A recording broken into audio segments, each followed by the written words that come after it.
ยอหัตถาวันตากราบนบครูบาอาจารย์ที่เคารพพระเนนต่างหลายญาติพี่น้องเปื่อนปองสหายสาระบรรยายมีหลายบ่น้อยธรรมะเพื่อชุมชนจาริร่ำถ้อยขอเจิญฟังก่อยก่อนเตอะโบราณสังขยาอ่านนับมันจักสุดซอยเสี่ยงหายไปอาตมาหม่อน้อยได้สรงคงควายสาระบรรยายเจิญฟังกันเตอะเจ้าเจิญฟังกันเตอะเจ้าขอกราบนอบน้อมยังกุลพาติธาไรรัตนะผ่านแพ้วพระแก้วเจ้าตังสามประการหมายมีพระพุทธพระธรรมพระสงฆ์อันเป็นสารณะที่เปิ่งของหมู่เฮาต่างหลายขอกราบไหว้สาบุญญาปารมีธรรมท่านอาจารย์ท่านพระครูอภิวัฒนวิกรมผู้อำนวยการสถานีวิทยุมวลชนคลื่นสีขาวเพื่อชาวประชาเจ้าอาวาสสมปานเจ้าวัดปากตังเจริญผู้ดำเนินรายการเสียงธรรมแสงอรุณและรายการอู้จ๋าภาษาธรรมพร้อมไปด้วยท่านครูบาอาจารย์พระสงฆ์องค์สังฆเจ้า ภิกษุสามเณรทุกรูปทุกองค์ด้วยความเคารพอย่างสูงสุดยิ่งครับผมสวัสดีเจแล้วก็ขอแสดงความนับถือลุงหนานแล้วก็ป้าน้อยหนุ่มผาจอดตัวขอเจริญปอนยังคณะสัตยาติโยมศรัทธาสาธุชนคนดีเฮาทุกท่านมาแล้วเน้อมาแล้วเน้อมาแล้วเน้อมาแล้วมาปะกันในช่วงของรายการสาระธรรมยามบ่ายยามแรงช่วงธรรมะเพื่อชุมชนมาปะกับคณะสัตยาติโยมเหมือนเช่นเคยทุกวันอังคารเฮามีนัดเฮาจะมาปะกันในสถานีวิทยุแห่งนี้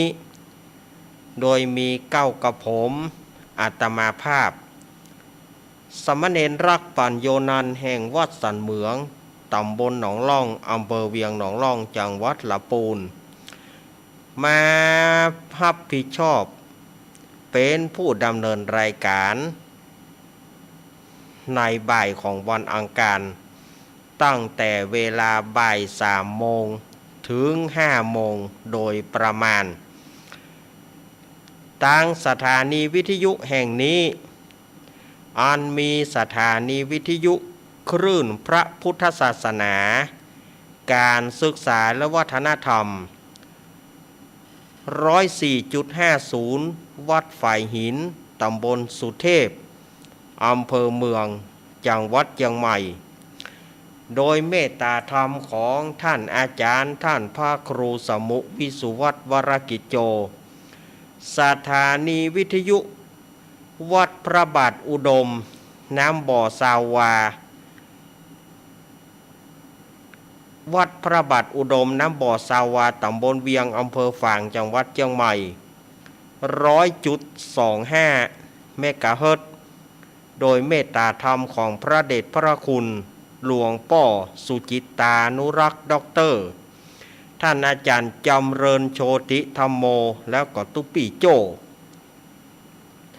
สถานีวิทยุธรรมะของชุมชน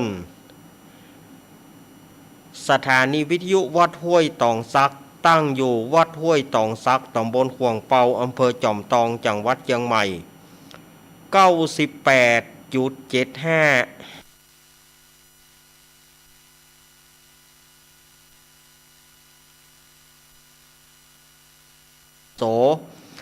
สถานีวิทยุมนต์เสียงธรรม106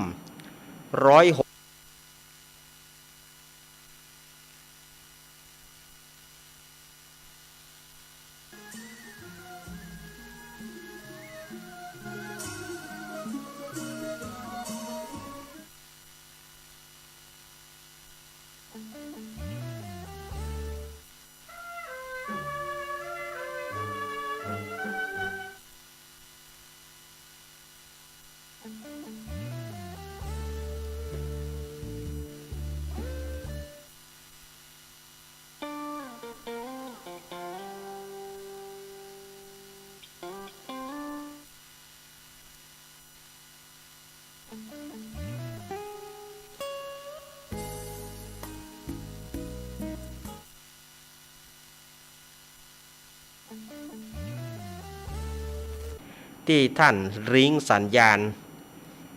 แล้วก็ศรัทธาญาติโยมเปิ่นฟังตัง YouTube กะเปิ่นฟังตังเฟซตังไลน์กะนี่ก็อนุโมทนาทุกท่านเนอะมาปะกันวันนี้เป็นวันอังคารที่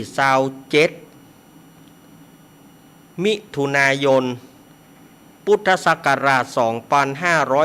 2566เดือน10เหนือเดือน8ใต้ออกมานี่10ค่ำพร่ำว่าเป็นวันอังคาร วันนี้เป็นวันเสียประจำเดือนเนอสถาญาติโยม60เสียอังคารวันเดียวถ้าหากว่าเป็นปกติเดือน10เตือเดียวอาทิตย์หน้านี่เราจะเข้าภาษาละแต่ว่าปีนี้มันเป็นเดือน12เตื้อเดือน8 2หนการเข้าพรรษาของเราก็เลื่อนไปนะเลื่อนไปเป็นวันที่1สิงหาคมคือเดือน10หลังเดือน8หลังนี่ศรัทธาญาติโยมก็จะได้ร่วมทำบุญสุนทานอาบน้ำฟังธรรมทำวัดทำวา ตามฉบับแบบร้านนานี่แล้วก็ทุกภาคทุกส่วนก็จะได้มีการอาบน้ำฟังเทศน์ฟังธรรมกันแต่ละวัดแต่ละวาตลอดวันพระ13ศีลฉะนั้นก็เชิญชวนคณะสัตยาญาติโยมเกียมอกเกียมใจไว้เกียมเนื้อเกียมตัวไว้ไผจะนอนวัดนอนวาเกียมชุดขาวเกียมสุดเกียมมุ้งเกียมหมอนไว้ ไผจะฮับศีล8ก็นุ่งชุดขาวฮับศีล8แต่ถ้าว่าไผมาฮับศีล8ก็คือเข้าก่อนออกหลังก็คือญาติโยมจะมานอนใน14ค่ำแต่ออกเอาแฮม1ค่ำถ้าว่าสมมติวันศีล8ค่ำก็มา7ค่ำแต่ว่าไปออกในวัน9ค่ำอย่างนี้ไปต้นนะเพิ่นว่าถ้าไผฮับศีล8ก็เข้าก่อนและออกหลัง เนาะคณะศรัทธาญาติโยมนี่ก็ แจ้งกับศรัทธาญาติโยมเป็นอย่างก่อนเนาะเมื่อมาปะกันแล้วก่อนที่อาตมาภาพจะได้เทศน์น้ำเทศน์ธรรมก่อนที่จะมาเล่าธรรมเมื่อกับศรัทธาญาติโยมได้ฟังก็อาตมาภาพก็ขอประชาสัมพันธ์ก่อนเนาะประชาสัมพันธ์ในส่วนของวิทยุมวลชนคลื่นสีขาวเพื่อชาวประชาและเครือข่ายก็วันที่15กรกฎาคม2566ซึ่งตรงกับวันเสาร์ทางสถานีวิทยุมวลชนคลื่นสีขาวแล้วก็เครือข่ายก็จะได้ปากันไปหล่อเตียนปากันไปหล่อเตียนจำนำพรรษาที่วัดต้งโป่งอำเภอเมืองปานจังหวัดลำปางฉะนั้นก็เชิญชวนคณะศรัทธาญาติโยมเนอ ไผที่จะไปห่วมหล่อเตียนก็น้อมเจิญเจริญปอนหรือว่าไผที่บ่สามารถจะไปก็ไผที่บ่ได้ไปเนาะเอาง่ายๆว่าไผที่บ่ได้ไปก็จะให้จะหอมขอทำบุญหล่อเตียนก็ห่วมบุญกับอาตมาได้เนอะถ้าว่าใกล้ๆกับอาตมาก็หอมที่อาตมาถ้าสายหนองล่องสีเตี้ยถ้าจ้าง ต้นเพิงสันปูเลยอย่างนี้บ้านเวียงหนองล่องนี่ก็หอมที่แม่เพนคนสู้ชีวิตเนอะแต่ก็ขอให้ใส่ซองแล้วก็เขียนจ่าหน้าซองให้เรียบร้อยเนอะสถาญาติโยมเนอะบัดท่องเอาสตางค์ไพ่มาหา ถ้าเอาสตางค์ไพ่เอาสตางค์บัดใส่ซองเนี่ยมันจะเป็นการลำบากแล้วเปิ้นถามจื่อมีไหนจื่อก็บ่มีหยังก็บ่มีแล้วเฮาเซาะฮอดวันนั้นเฮาเซาะหาคนเขียนขอเปิ้นเขียนซองก็ยากเครื่องก็อดอัดมันบัดสะดวกกับอาตมาฉะนั้นถ้าว่าไผอยากจะห่วมตะใดก็ได้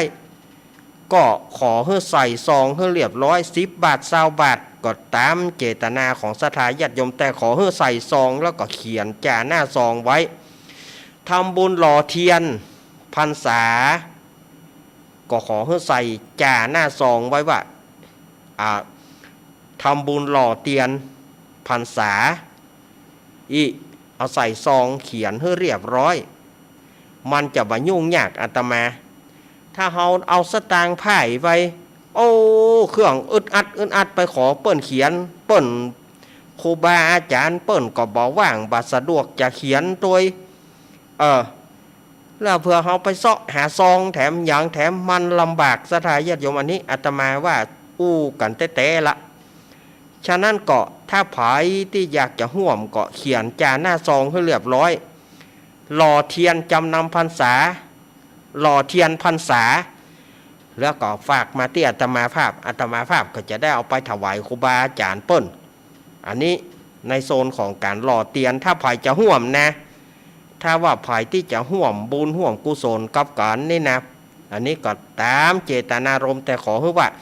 ใส่ซองและเขียนจ่าหน้าซองให้เรียบร้อยมันจะบ่ยุ่งใส่ชื่อให้ชัดเจนชื่อนามสกุลบ้านให้ชัดเจนแล้วก็บอกว่าวงเล็บที่มุมซองว่าหล่อเทียนพรรษาอันเนี้ยอาตมาจะได้เอาไปถูก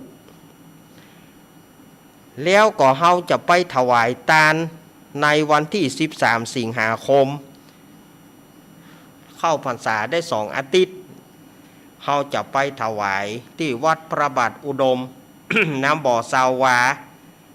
อำเภอฝางจังหวัดเชียงใหม่เนี่ยถ้าว่าไผที่จะไปก็ไปร่วมทำบุญที่ปุ้นแต่ถ้าไผบ่ได้ไปก็มีการฟังการถ่ายทอด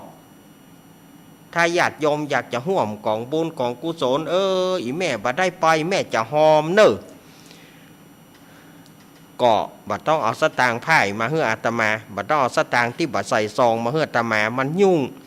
เขียนวันหล่อเตียนเปิ้นก็จะถ่ายทอดวันไปตานเตียนเปิ้นก็จะถ่ายทอดอันนี้ถ้าไผจะห่วม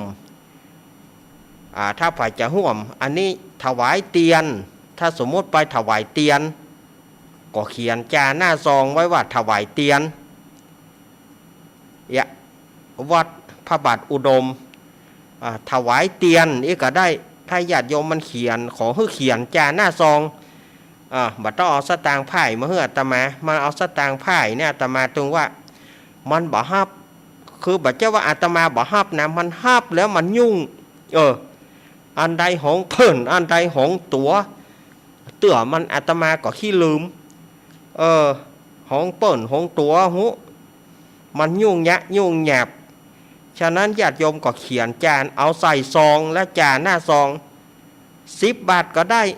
กี่บาทก็ได้ญาติโยมก็เขียนเอาใส่ซองและจานหน้าซองเรียบร้อย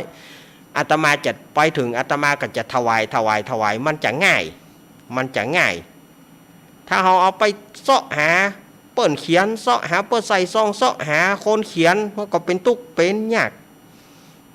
เพื่อจะไปเสาะหาซองแถม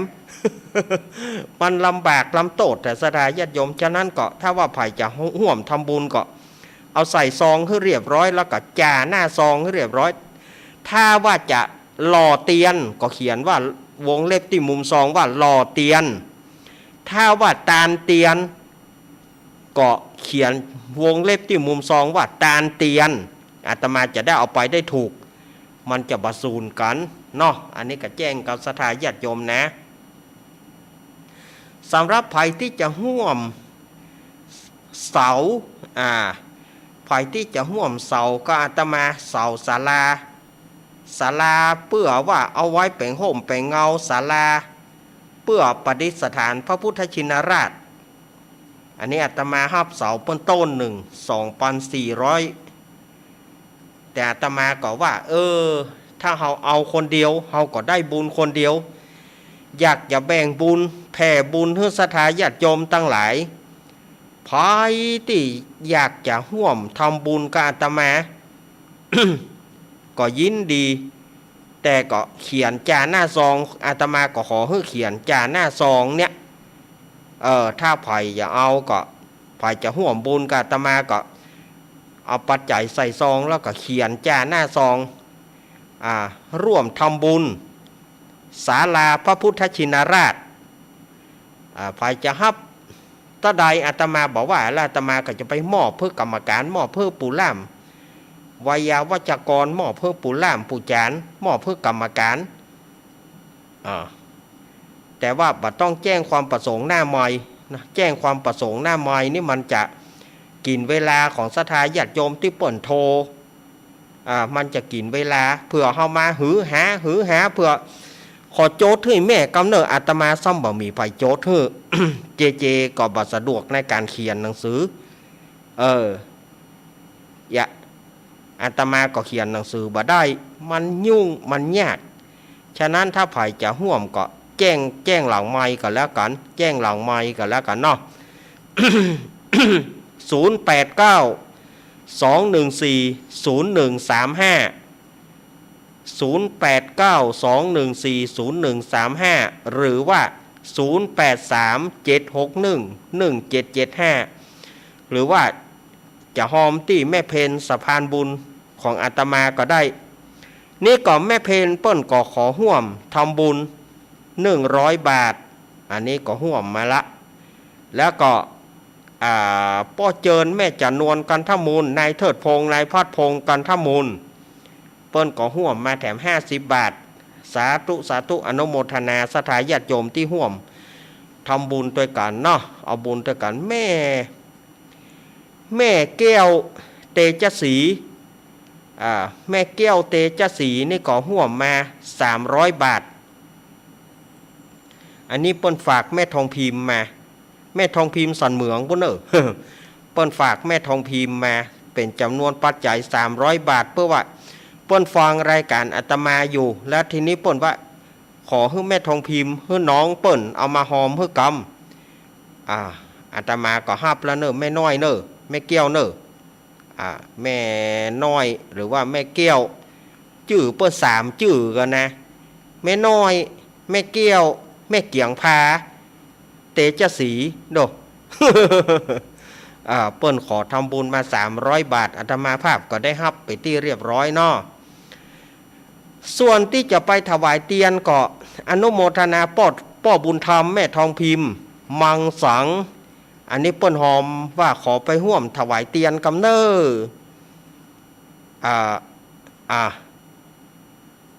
200 บาท200 บาทเนาะอาตมาภาพก็จะได้เอาไปตามหน้าเอาไว้สำหรับตานเตียนก็วันที่13 สิงหาคมพวกกันเพื่อจะไปถวายเตียนเนาะเนี่ยเปิ้นก็เอาปัจจัยมาใส่ซองนั่นนะอาตมาว่าเขียนฮึกกำเอาใส่ซองเขียนฮึกกำแล้วเปิ้นก็บ่เขียนเนี่ยมันจังยุ่งอย่างเงี้ยสถานญาติโยมเตือก็บ่ได้ประกาศสักคำเพราะว่าลืมไป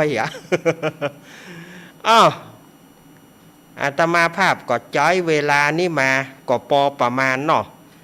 ต่อไปอาตมาภาพจะได้เตดน้ำเตดทำเหล่าน้ำเหล่าทำสถาญาติโยมวันนี้เป็นจ้าตารวมเนอะวันนี้เป็นจ้าตารวม12 ปีรวบยอดวันนี้กันนครบางพ่องผู้สูงอายุพ่องประกอบว่าคอทำโฟน5 เกี้ยวนะเนอะ ทำอย่างโฟน5 เกี้ยวบ่หัวท่านจ้างเตดเอาแถมละเอามาค้อนเฮาแถมละโฟน5 เกี้ยวท่านตึงหู ก็ทำกันนครนะกะทำกันนครหรือว่ากันนกรเนาะคนเมืองเขาว่ากันนกรส่วนมากทางภาคกลางเรียกว่านครกันอันนี้อยู่ในตัวเปิ่งตึง12 ปีจะรวบยอดอยู่ในการนิมนต์อยู่ในการนิมนต์เนอกันนกรมี48 คาถาว่าจะได้นั้นอาตมาภาพจะได้เทศนาธรรมแล้วเล่าธรรมให้กับศรัทธาญาติโยมได้ฟังร่ำดับต่อไป นะโมตัสสะภะคะวะโตอะระหะโตสัมมาสัมพุทธัสสะ อันคอนี่นะสถาญาติโยมเมื่อเฮาบ่อู้มันก็บ่คันก็เฮาอู้มาละยิบยบเจ้าเฮ้ย สาธะโวฟังลาโสตุจันนาสาปุริสะตังลา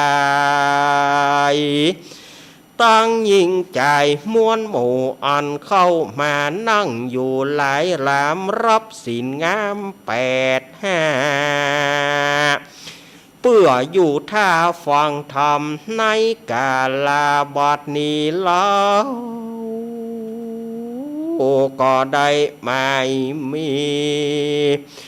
ศรัทธาพ่อแม่พี่น้องจุผู้จุคนก็ได้ปากันสะโรงโคงควายตกแต่งพร้อมน้ำมายังจะตุปัจจัยไตยตานมวลฝูงนี้เพื่อจะแม่ปูจาพระสัทธรรมเทศนานิมนต์ตนตัวอาตมาภาพมาเป็นองค์เท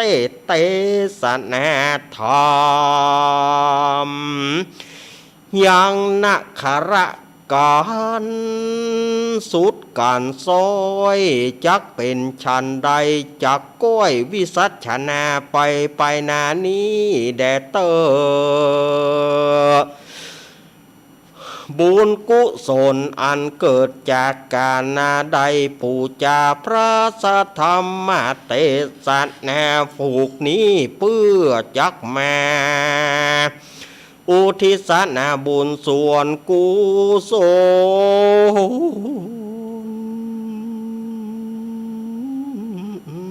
ลไปหา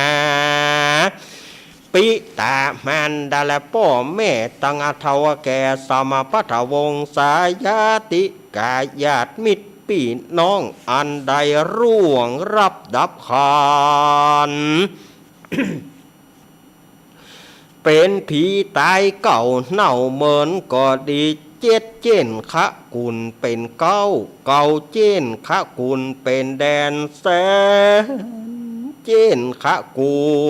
ลนะเป็นข้านาดขอฮือเขาเจ้าจงมาพัตตาอนุโม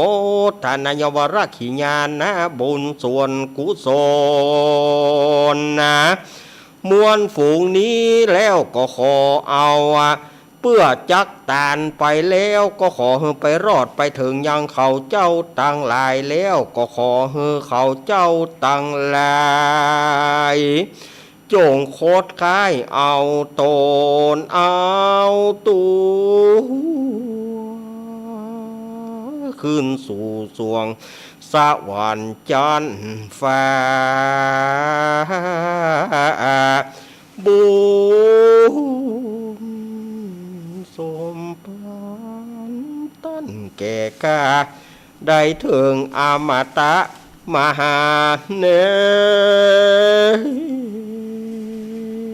รปานเวียงแก้วปูนแดดเตอเอาละเนาะศรัทธาญาติโยมอาตมาภาพก็ได้ใส่ระบำทำนองปอเป็นที่หมอกเราเมาเอาใจหมอกจุศรัทธาญาติโยมเสียดาย แต่ว่าอาตมาภาพก็จะมาเล่าต่อไปนี้ก็เป็นการเล่าเนาะเป็นการเล่าให้ศรัทธาญาติโยมทั้งหลายได้ฟังกันก็มาต่อจากกันสักกติคือวันอังคารที่แล้ววันอังคารที่แล้วนั้นพระเจ้าสนใจนางพุทธดีพระเวสสันตระนางมัทธีเจ้าจารีน้องกันหา6กษัตริย์กับตังบุคคลแถม12อโคเพนีเข้าไปปะกันในอาสลมศาลาในครั้งนั้น6กษัตริย์ดีใจนักดีใจหนาที่ได้ปะกันก็เลยปะกันสยบตายกันตึงมดตึงมวล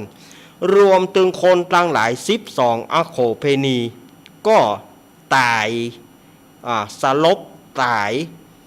เมื่อสลบตายแล้วหินปันทุกัมพลศรีราอาจอันเป็น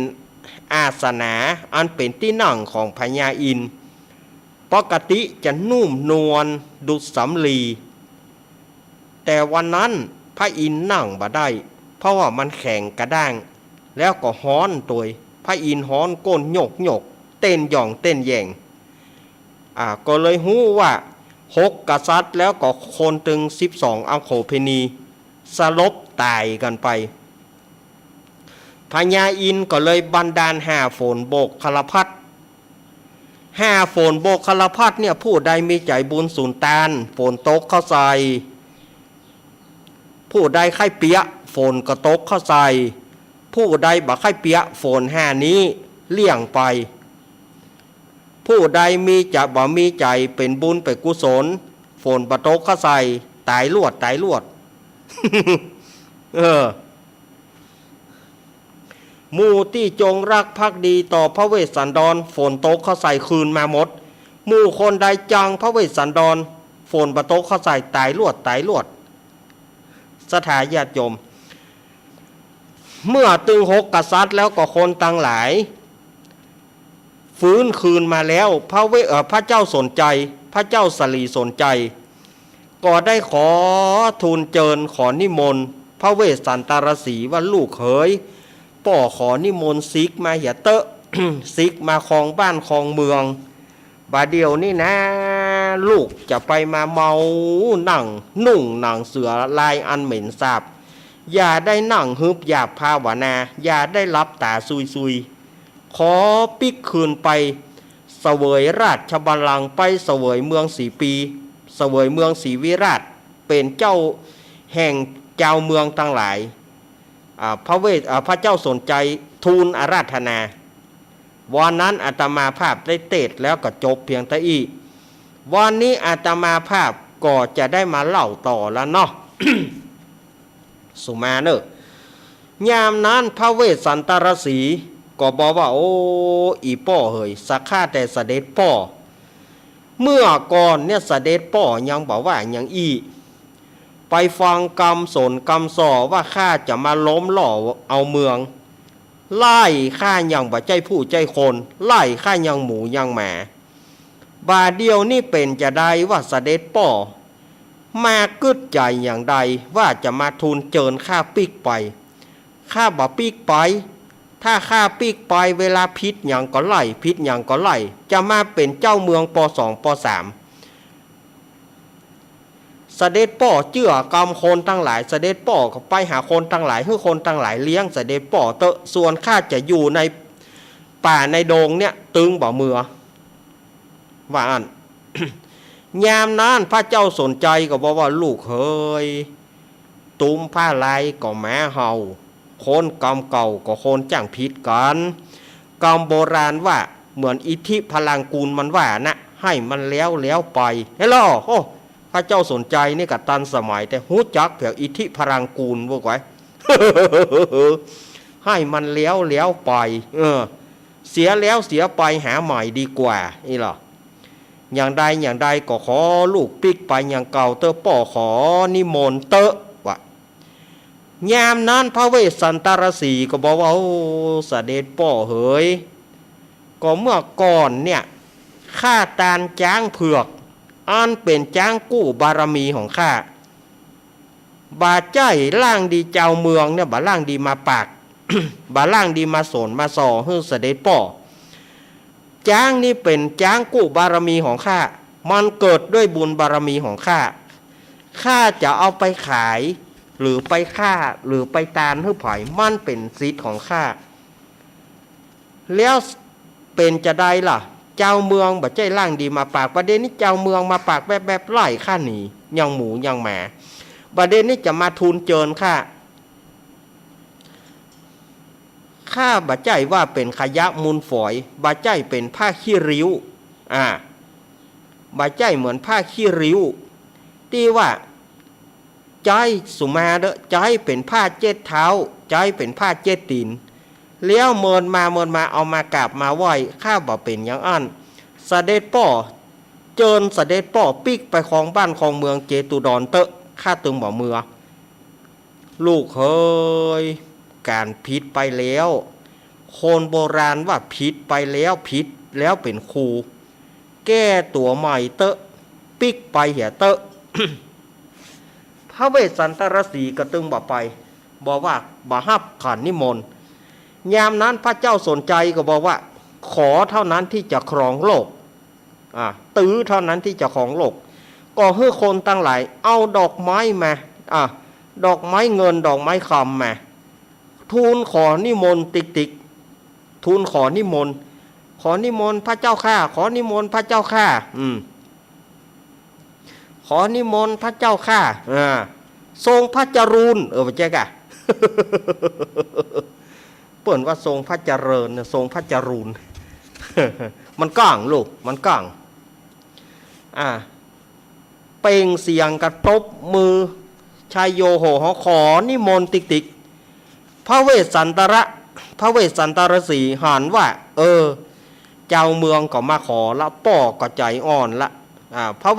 ระเจ้าสนใจขอตัวให้ตัวป่อผิดไปแล้วป่อผิดไปแล้วป่อผิดไปแล้วชาดูจิกะยังมีแถมเห็นนะ ก็พระเวสสันตรสีหันว่ากาละสมควรแก่การเวลาก็ ฮับขันพอฮับขันตั้งอันกองตั้งหลายก็บรรเลงไอหมอที่แบกกองหลวงที่ว่าไปวันนั้นนะมันก็ยกขึ้นอย่างครั้งหนึ่งหรอยกกองหลวงขึ้นไปเอาใส่ตึงเนาะ ก็เขาก็ซับไปว่าหัวละหมอนี่ก็ปากบดีมละสวะก็มอ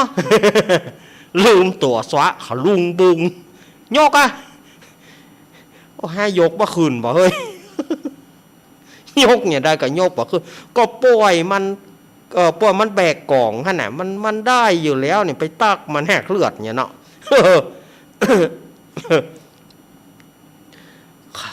กองตั้งหลายก็บรรเลงกัน กองพาเลทก็มีโลสมัยนั้นนะตะละลักตุ่มตะละลักตุ่มนั่นนะกองพาเลทก็มีโลสมัยนั้นต้มนะตั้งกองแตกก็มีกองแตกที่เขาเอาแม้นั่นนะปดมันหุมหรอเขาก็เลยจัดระบำลำฟ้อนกันกองตึงนงก็มีหรอสถาญาติโยมกองตึงนงกองเอียวนี่นะที่ป่นฟ้อนนั่นนะตะตึงนงมดไต่มดทงนั่นนะก็มีกองของจีนกองของไทยกองของฝรั่งกองของแขกก็มีหรอบูบุต กองแขกกวตีเนาะบูบุตเนี่ยเอาทุกชนเผ่ามารวมกันในป่าเขาวงกฏจัดแสดงดนตรีสะพ่องก็ซอสะพ่องก็จ้อย สะพ่องก็ฮ้องเพลงดนตรีก็มีโลมิสเตอร์เจ ล่ะแต่มิสเตอร์เจก็ไปหรอดนตรีไปหลายๆวงซูเมเกอร์เนาะก็ป้ากันไปเล่นที่เขาวงกฏนั้น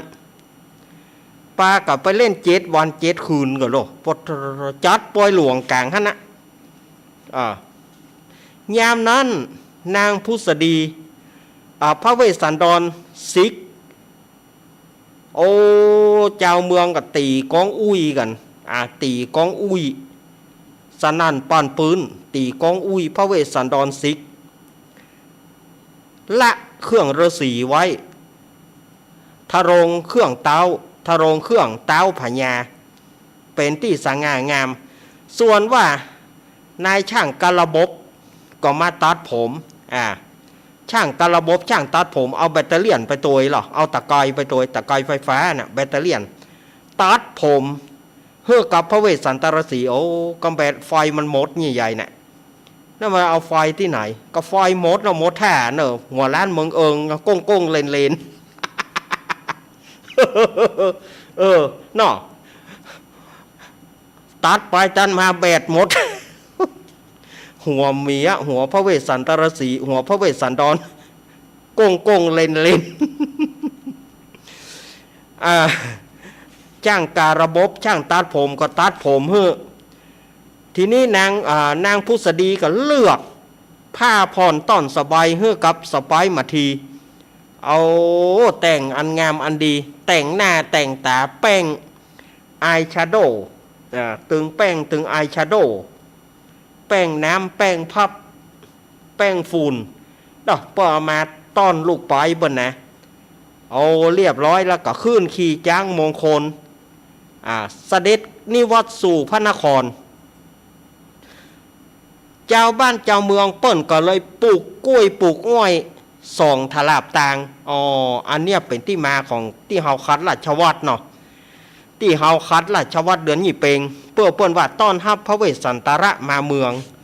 แปลว่ามาจากนี่รู้ที่เปิ้นปลูกกล้วยปลูกอ้อยเนาะปลูกกล้วยปลูกอ้อยไว้ส่องถลาบต่างอันกล้วยอ้อยเหล่านั้นพอเปิ้นปลูกแล้วก็ใหญ่ทันทีออกหน่วยซุกทันทีว่าสถาญาติโยมกล้วยนะ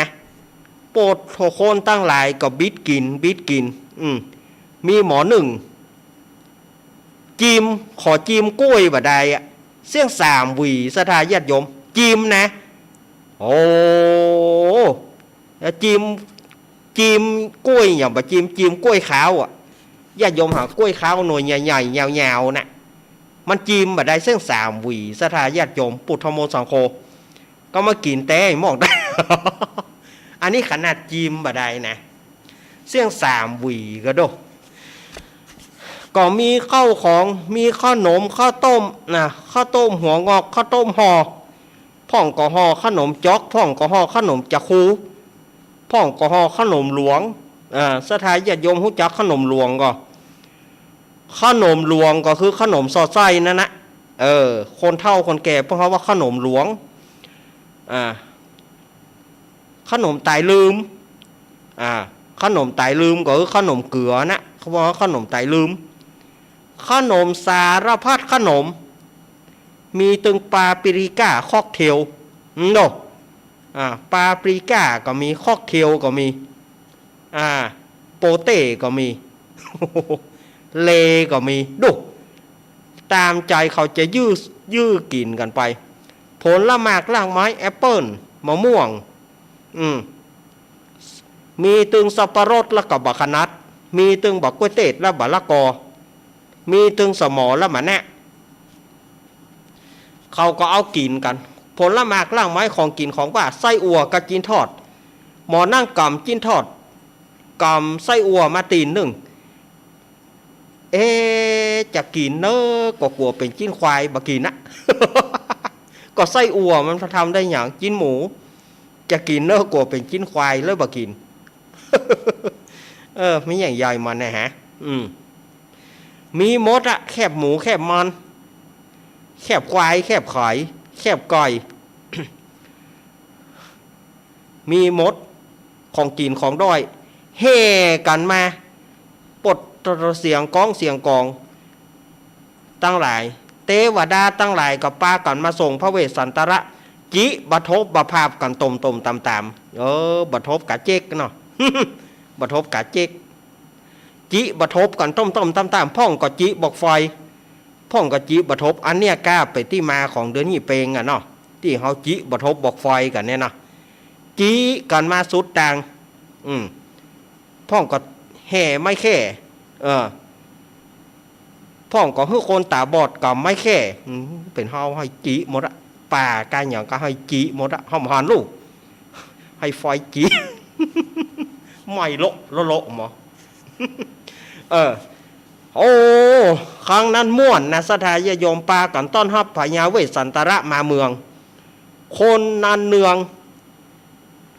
แปลงซุ้มประตูแปลงซุ้มประตูกาอย่างกาโอ้บุรีบุยาปะเลอะปะเตอหาที่สูบที่ดูดได้ของปะเลอะปะเตอของกินของด้อยแห่กันมาเมื่อมาถึงเมืองก่ออภิเษกอดิเรกมงคลยกเอาพระเวสสันดรขึ้นเป็นเต้าพญาครั้งที่สองยกเอานางมัทีเป็นมเหสีเจ้าจารีน้องกันหาเป็นอุปราชพระเวสสันตรสีก็มาพระเวสสันดรก็มากึดใจว่าบัดเดี๋ยวนี้เรามาถึงบ้านถึงเมืองแล้วเวลายาโจกคนขอมาหูแล้วว่าเราจะปิกมาบ้านมาเมืองจะเอาอย่างมากินมาตานจะเอาอย่างมาตานยามนั้นโฝน5 แก้วพญาอินก็เลยเนรมิตโฝน5 แก้วเอามาแล้วเนอะยามนั้นเทวดาก็มาเนรมิตโฝน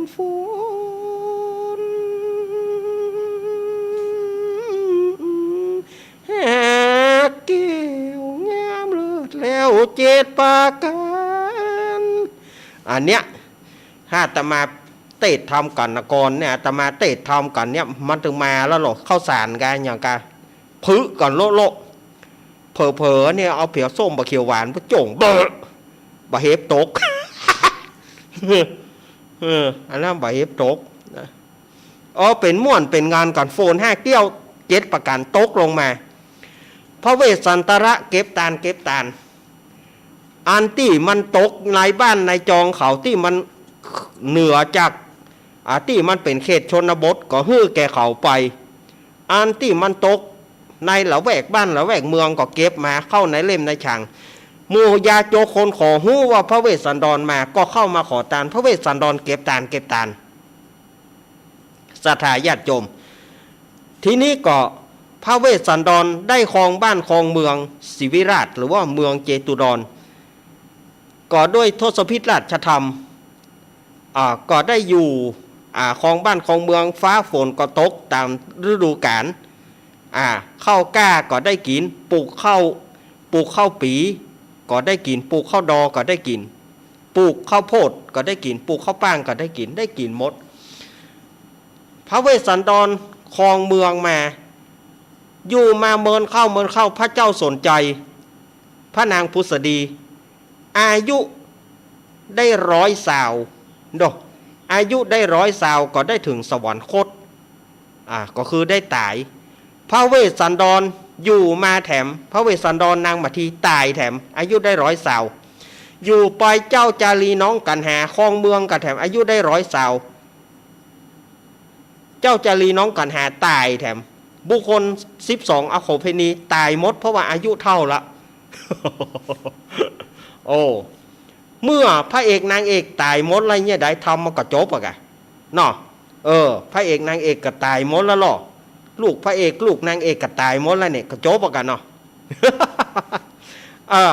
มาถึงตอนนี้ทำมันก็จบพอดีพระพุทธเจ้าเปิ้นก็เลยจักจัดก่อนมาเทียมอย่างจัดนี้เปิ้นบอกว่าภิกขเวดูกราภิกขุทั้งหลาย ก็คือตู้เจ้าตั้งหลายอันว่าพญาอันว่าพราหมณ์ชูชกก็ได้เกิดเป็นเตวตาเถนในกาลบัดนี้ส่วนว่านางอมิตตาก็หากได้เกิดมาเป็นนางจิมจานมณวิกาในกาลบัดนี้ส่วนอันว่าพระเจ้าสนใจในครั้งนั้นมาถึงจัดนี้หากได้เป็นพญาสลีสุโธทนะอันเป็นป่อกูตถาคตในกาลบัดนี้ส่วนอันว่า ส่วนอันว่าพระนางพุทธดี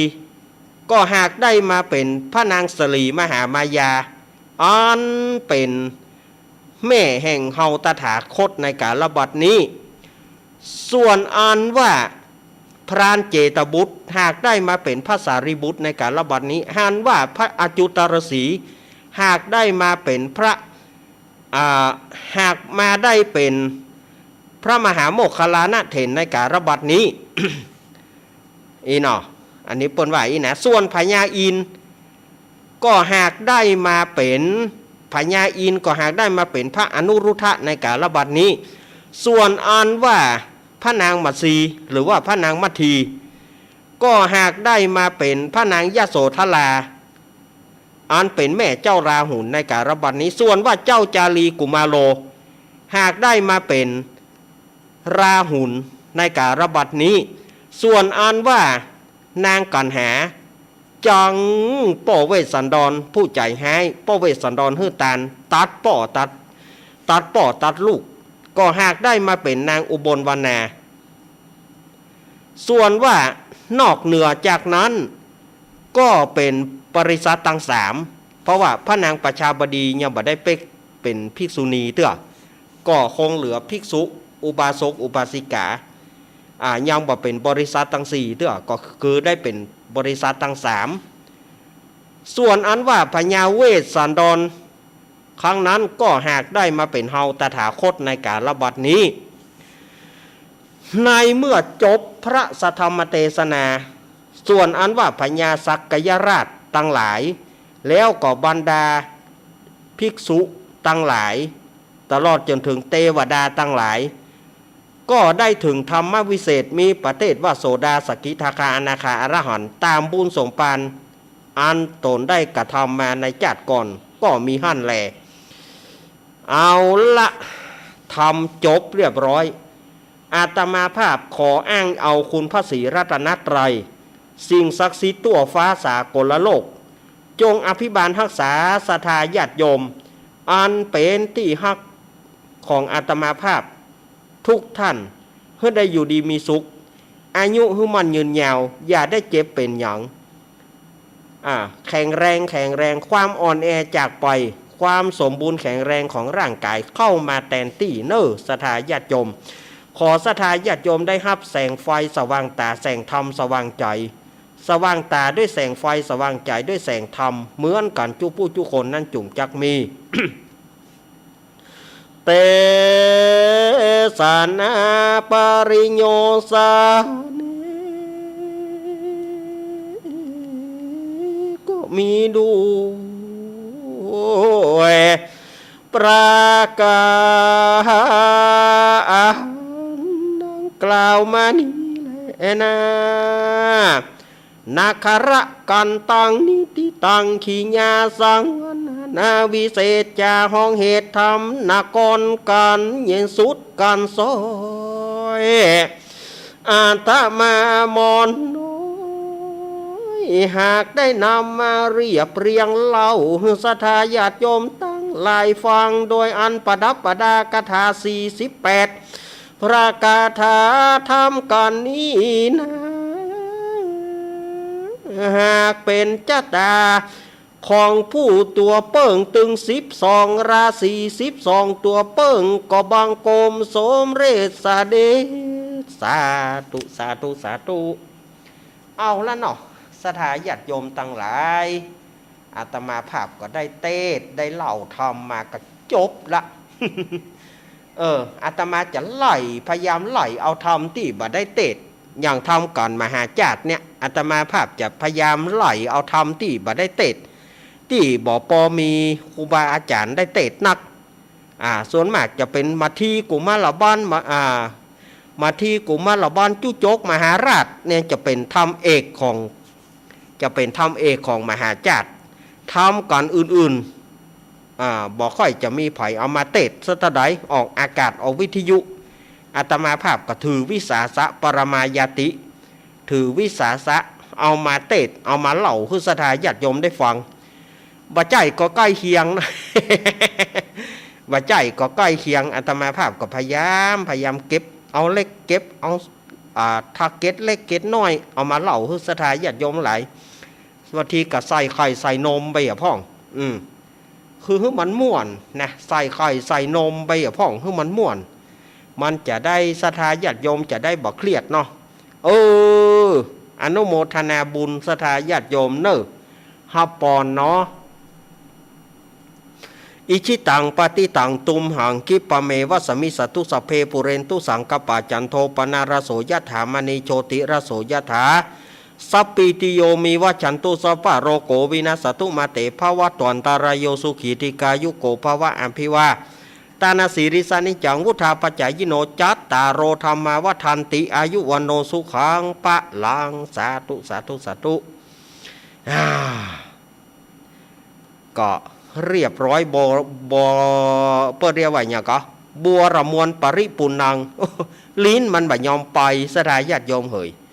ใหญ่ๆอย่างนี้อันใดกับบะทุกบะเถือสถาญาติโยมเหย เวลาช่วงแรกก็ใกล้จะหมดลงเหี่ยละศรัทธาญาติโยมก็เดียวเรื่องนิทานก็รอไว้ช่วงที่2ก็แล้วกันเนาะช่วงที่2เฮาก้อยมาเล่าให้ศรัทธาญาติโยมตั้งหลายฟังกันอาตมาเตศธรรมเล่าธรรมตึงเตศตึงเล่าก็พอจัดชั่วโมงก็เดียววันนี้ก็มีละครตัวเนอะวันนี้นะวันนี้อาตมาภาพจะเล่นเรื่องความรักเหมือนยาขมหรือมาขมยาไม่เหลือฮะความรักเหมือนยาหวานอีกไงกันเนาะความรักเหมือนยาขมวะเหลือฟ้าทลายโจรกับกันก็เดี๋ยวก็มาเรียบเรียงรวบรวมก็เดี๋ยวก็มาเล่นให้ศรัทธาญาติโยมตั้งหลายฟังเนาะไปฟังนี้กันเต้นะศรัทธาญาติโยมคนใดหนีอาตมานี่อาตมาก็บ่จ้างว่าแล้วเนอะ บ่ได้ฟังละอีป้อจะเข้าวัดนะภาษานี่นะอีป้อจะนอนวัดนะก็ได้นะกะอีแม่จะนอนวัดนะได้หมดอีแม่จะมาสวดมนต์เฉยๆได้ก็ได้ฟังธรรมแล้วเฮาก็ลวดฟังธรรมแล้วเฮาก็ลวดทำวัดอย่างวัดอาตมาภาพเนี่ยทำวัดแล้วเตะทำฟังน้ำฟังธรรมแล้วปูจานสุมาเกี้ยวตั้ง3สุมาโคตานแล้วก็ลวดขึ้น5โกทักลวดทำวัดกันไปเลยเนอะศรัทธาญาติโยมก็บ่ปีกะขนมปะเลอะขนมในการทำฮะนะสู่ศรัทธาญาติโยม มันต้องปีกะศรัทธาญาติโยมไปขยมตู้เจ้า เนาะศรัทธาญาติโยมก็ลวดเป็นขยมตู้เจ้า เล่นศรัทธาญาติโยมเอาม่วนเนาะช่วงแรกของอาตมานี่กำเดียวกับอาตมาจะจบช่วงแรกและศรัทธาญาติโยมไปฟังนี้แต่นะของดีมีอีกตั้งเยอะนะของดีมีอีกตั้งเยอะ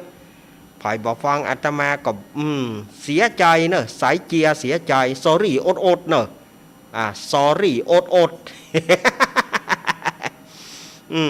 มันเป็นว่าอย่าง sorry ไปว่าเสียใจอดนี่ว่าอย่างอดนี่ก็คือว่าบ่จ้างจะอู้ละ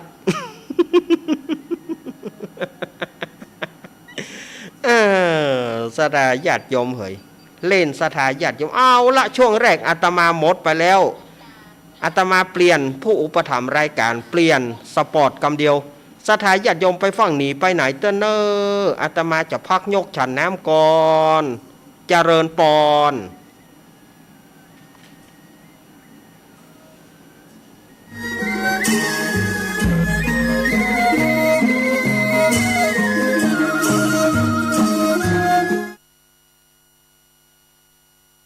เจ้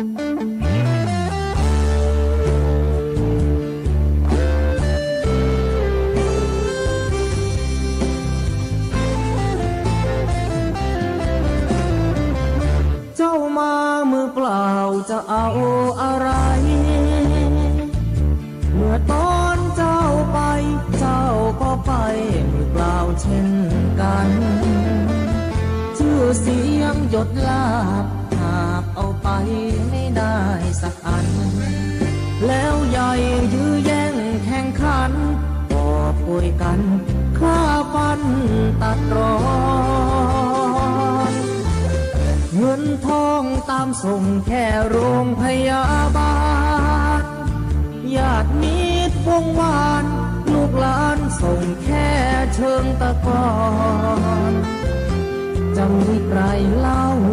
อยู่กับเรานอนเฝ้ากองฟอน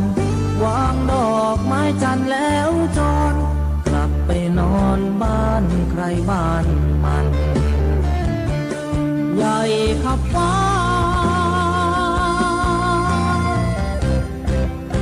แต่ยังเล็กกว่าฟ้าลงตึกโตโอทงสุดท้ายนอนลงเหมือนกันไปไม่กลับหลับไม่ตื่นฟื้นไม่มีวันชีวิตหลังความตายนั้นนรกสวรรค์ยังรอบาปบุญดีชั่วติดตัวเมื่อตายเงินทองมากมายคนเอาไปไม่ได้หรอกน้อร่างนอนแน่นิ่งไม่ไหวติ่งเหมือนดังต้นตอตราสังมัดแขนผู้คอไฟไม่หงิกงอเป็นเท่ารีพง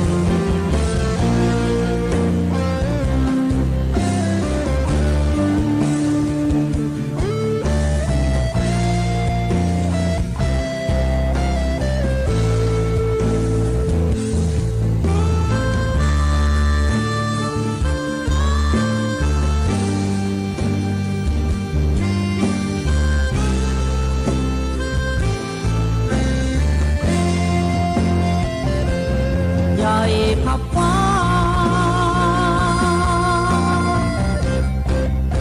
แต่ยังเล็กกว่าฟ้าลงตึกโตโอทงสุดท้ายนอนลงเหมือนกันไปไม่กลับหลับไม่ตื่นฟื้นไม่มีวัน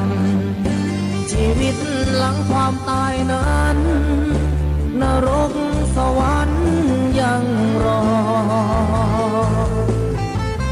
บาปบุญดีชั่วติดตัวเมื่อตายเงินทองมากมายคนเอาไปไม่ได้หรอกน้อร่างนอนแน่นิ่งไม่ไหวติ่งเหมือนดังต้นตอตราสังมัดแขนผู้คอไฟไม่หิกงอเป็นเท่าหุยผง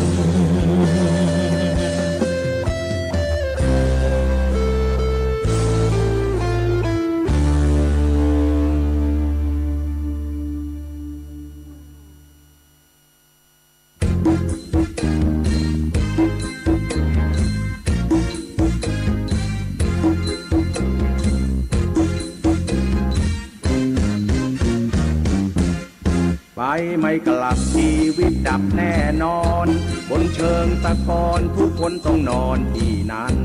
ชีวิตยังมีควรสามัคคีรักกันอย่าแบ่งชนชั้นช่วยเหลือกันต่างพึ่งพาหลับไม่ตื่นปลุกไม่ตื่นต้องตายหมอช่วยยังไงก็ช่วยไม่ได้ดอกนา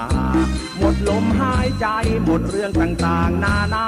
ต่อให้หมอเทวดามาชุบชีวาก็ไม่หายใจฟื้นไม่มีใครทำดีก็ตายดีตอนมีชีวิตสะสมความดีให้มากไว้ยึดเอาธรรมะมาชำระ จิตใจสิ้นลมเมื่อไรก็จะได้ไปสู่สวรรค์มีไม่พ้นทุกคนที่เกิดมาเมื่อถึงเวลาก็มรณากันทั้งนั้นมีเกิดมีดับต้องลารับเข้าสักวันอยู่ได้นิรันดร์คือความดีที่ไม่ตาย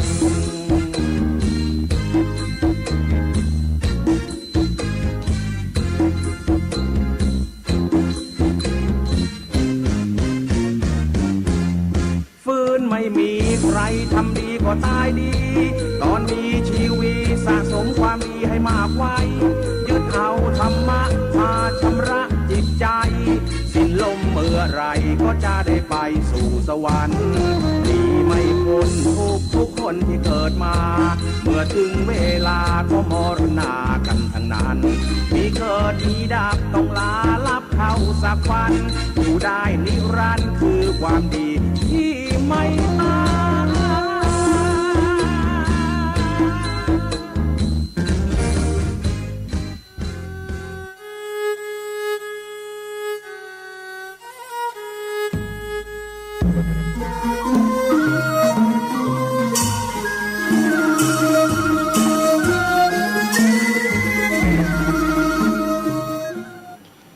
เอาละ ศรัทธาญาติโยมศรัทธาสาธุชนคนดีเฮาทุกท่านมาถึงช่วงที่สองของรายการสารธรรมยามบ่ายยามแรงในช่วงของธรรมะเพื่อชุมชนก็มาถึงช่วงที่สองของรายการแล้วโดยมีอาตมาภาพสามเณรรักปัญโยนันท์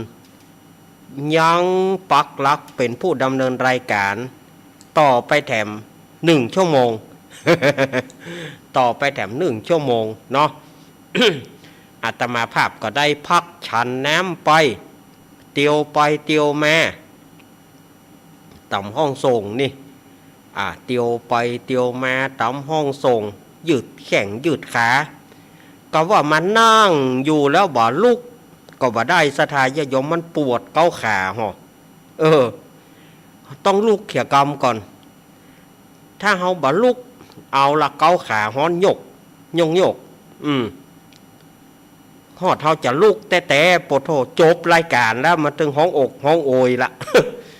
จบรายการแล้วห้องอกห้องโอยละตวงตัวบ่ได้เจ็บ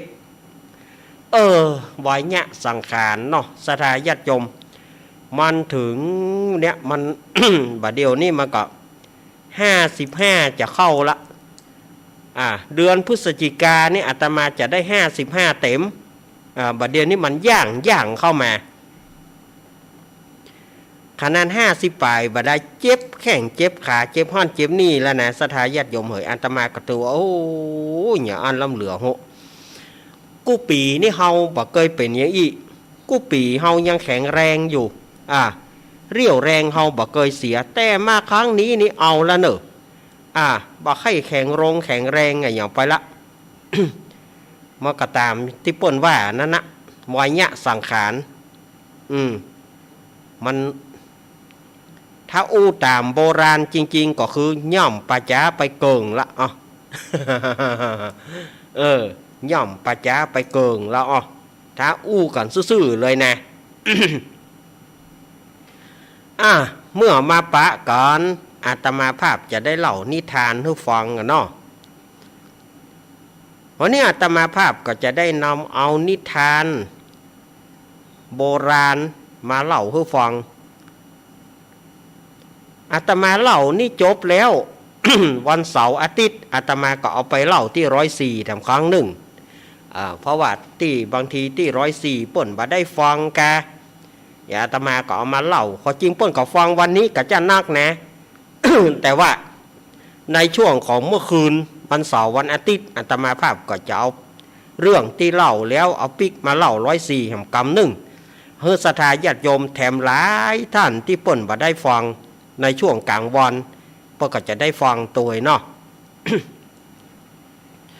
วันนี้อาตมาภาพ จะได้นำเสนอนิทานในเรื่องเจ้าหญิงเขาควายวันนี้นะ อันนี้เป็นนิทานแบบบ่เก่าแต่เนอะเรื่องเจ้าหญิงเขาควายเรื่องราวจะเป็นอย่างใดนั้นเชิญศรัทธาญาติโยมได้รับฟังกันว่าเรื่องเจ้าหญิงเขาควายนี่เรื่องมันมีจะใด ก็ยังมีเจ้าพญาเจ้าเมืองเนาะมีพระราชาองค์หนึ่งพระราชาตึงพระมเหสีเปิ้นได้ครองเมืองหนึ่งเปิ้นบ่ได้บอกว่าเมืองอย่างนะแล้วก็พอดีว่าพระมเหสีเนี่ยตั้งทรงพระคันนะก็คือว่ามารลูกอีเตอเอาซื่อๆว่าพระมเหสีเนี่ยตั้งคันทรงคันก่อให้หมอโหรามาทำนายว่าลูกจะเป็นโอรสกับว่าจะเป็นธิดา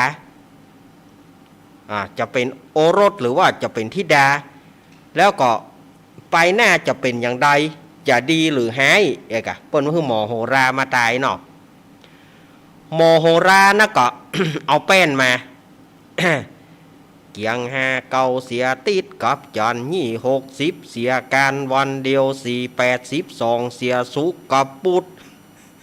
3 71สุโขพุทธาเสียเสากับพัด31 79เก้ากองห้องปืนดอกปืนได้โอ้เปิ้นบัดใจ บัดใจจะมาฮื้อลำดับลำดาอย่างอันนะหมอโหราโอ้ก็เดียวกับพระเจ้าข้าอีหรอจะไปฟังใจฮ้อนเตือพระเจ้าข้าอีหรอ หมอโหรากำแป้นมาขีดเขียนเหล็กนั่นส่วนนั่นเหล็กส่วนได้ส่วนเสียเวลาตกฝากตั้งอันจะเกิดอย่างอันขอเดชะพระยามิพลเกล้าอะไรบาเดียวนี่นะที่อยู่ในพระคันของพระมเหสีเนี่ยคือลูกที่อยู่ในพระคันของพระมเหสีจะเป็นพระธิดาพระเจ้าค่ะโอ้ลูกเขาจะเป็นพระธิดาลูกเขาเป็นไม่ยิงกะวะ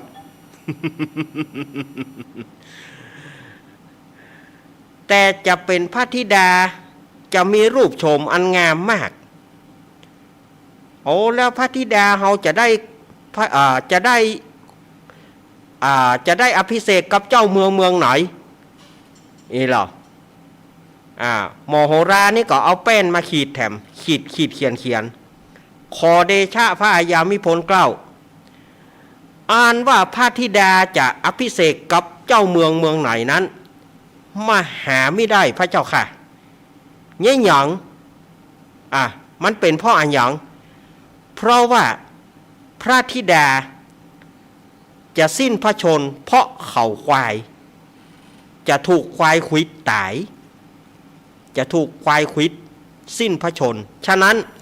พระธิดาจะบ่ได้ครองจะบ่ได้กู้ครองจะบ่ได้ครองในเมืองไหนจะบ่ได้ไปเป็นมเหสีในเมืองไหนเพราะว่าจะตายเพราะถูกควายควิดพระเจ้าค่ะปุดกรรมนั้นพระราชานี่ก็สะดุ้งลูกเขาจะตายเพราะควายควิดพระเจ้าค่ะแต่กะจริงพระเจ้าค่ะเอาอย่างใดน้องหญิง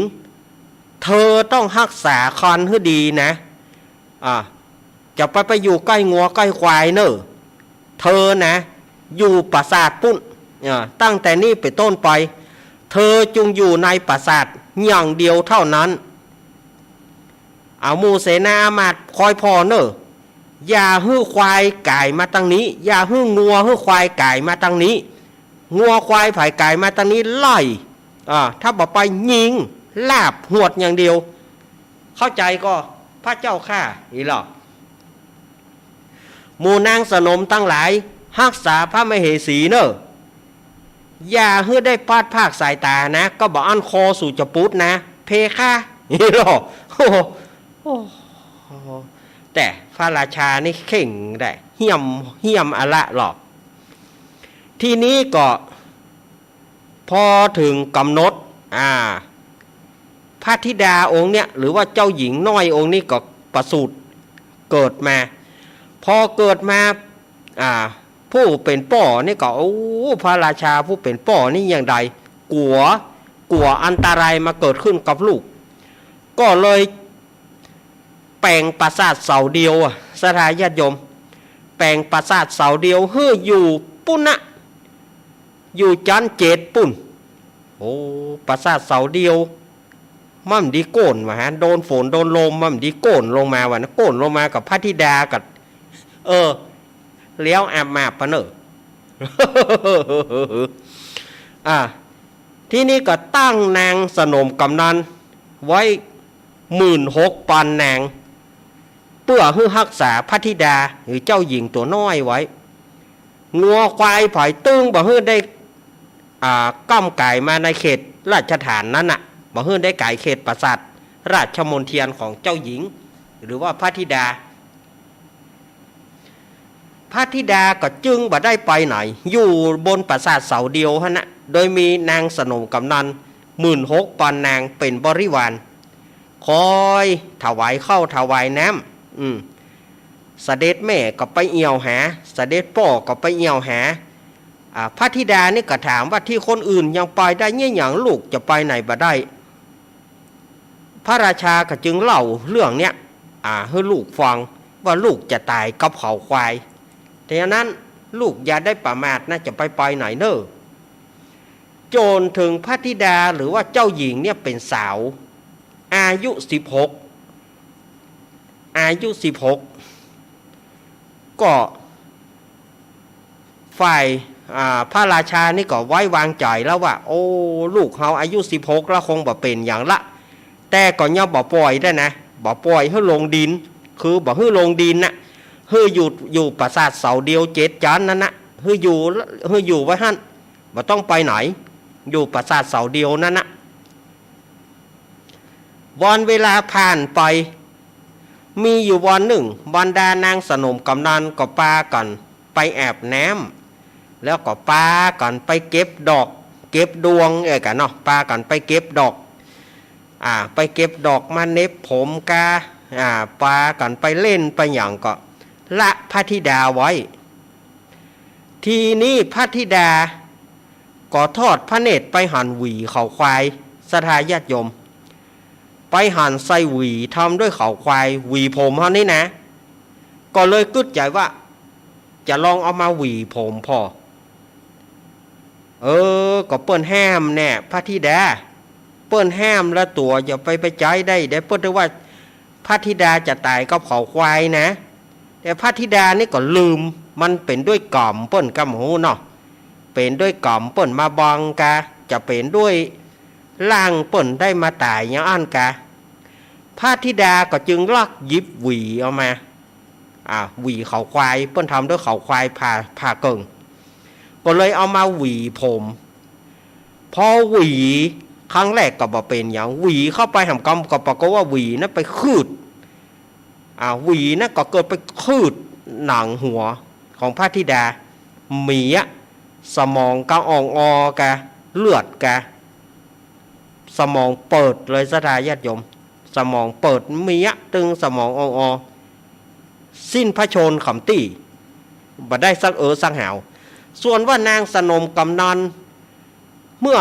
เล่นกันปอแล้วก็ขึ้นมาหาพระธิดาปรากฏว่าพระธิดาสิ้นพระชนเห็นแล้วความโกลาหลเกิดขึ้นจนไปถึงพระเนตรพระกันของพระราชากับพระมเหสี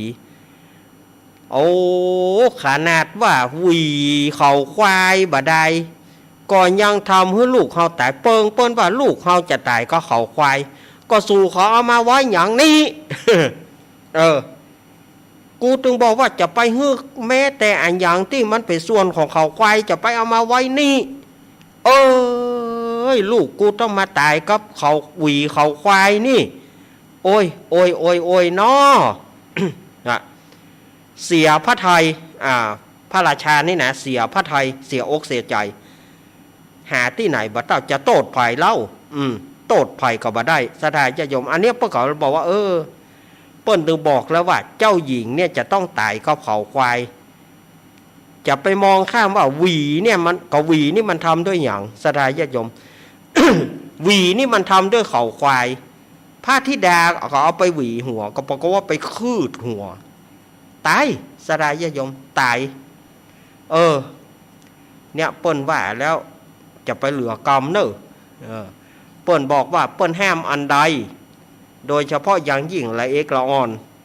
เปิ้นห้ามขี่รถโวยคนน่าจะตายกับรถก็จะไปขี่โวยจะไปแห้วเนาะมันความเสียใจนี่มันไม่ใช่ความเสียใจของเขาก็ความเสียใจกับพ่อแม่เนี่ยให้แล้วให้แถมให้จนบ่ฮู้ว่าจะเอาอย่างมาให้จนบ่มีน้ำตาจะให้เนี่ย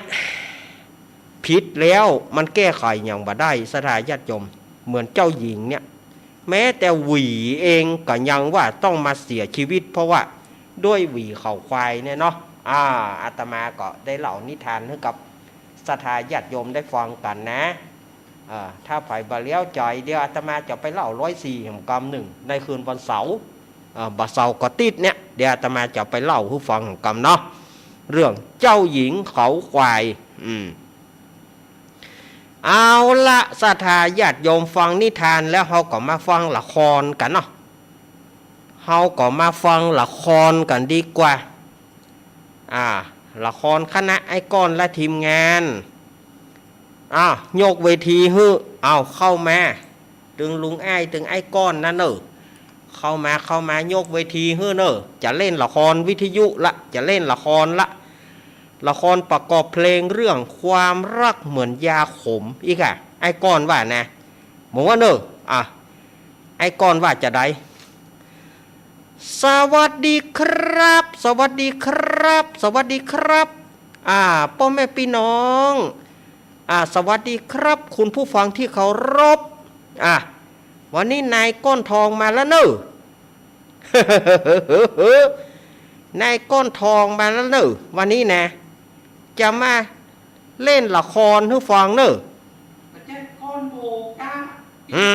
พี่หนาก้อนโมก้าน่ะก็ได้หาโดนตีนคิงละหาโดนตีนคิงเนอะ ไอ้ก้อนมันถูกพ่องเหรอถูกแล้วเหรอหาโดนตีนคิงเนอะ